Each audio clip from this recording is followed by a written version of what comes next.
2/3 of a number is negative 30. Find the number. All right, let's see how easy this one is.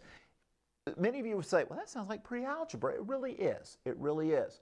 But when we're thinking about it in that respect, there are a couple of ways we can work this out. Let's write it up first. Obviously, we're looking for a number. Let's call it n. Lack of anything better to call it, we'll call it n, all right? Now, what is going on from here? We've got 2/3 of that value n equals, because that's exactly what it says. Say 2/3 of that number is our equals, and we'll put a negative 30 right over there.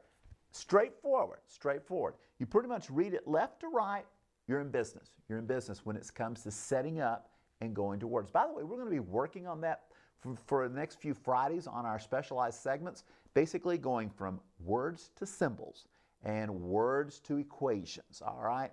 So word problems, story problems sometimes give people problems.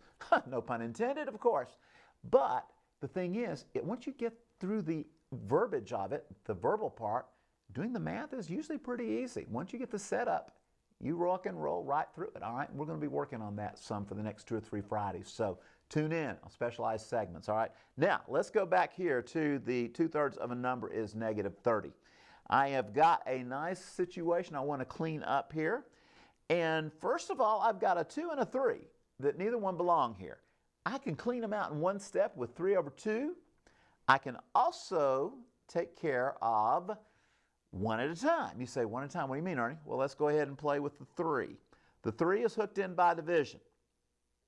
So here we go. We multiply both sides by 3. That's like putting a 1 underneath there. We can pretend there's a 1 there and a 1 under here. So at this point, let's see what's happening. The 3's are going to do a cancel job on us. We've got 2n on the left-hand side. That's what's remaining. On the right-hand side, I've got negative 90. All right? At this point, it's pretty easy. Let's divide by 2, both sides. Take them through. There we go. Divide by 2. And that's going to leave us with n equaling, by the way, positive into a negative. It's going to give us a negative 45. Now, that's your first start right there. That's your first start. Now, secondly, another way we could do it. So there was another option. That's what's fun about a lot of math problems. There's more than one way to work out many of them, all right?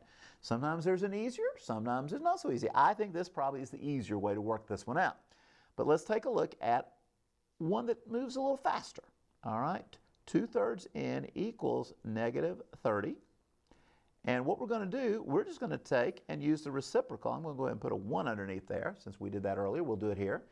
And I'm going to use the reciprocal of 2/3, which is 3/2.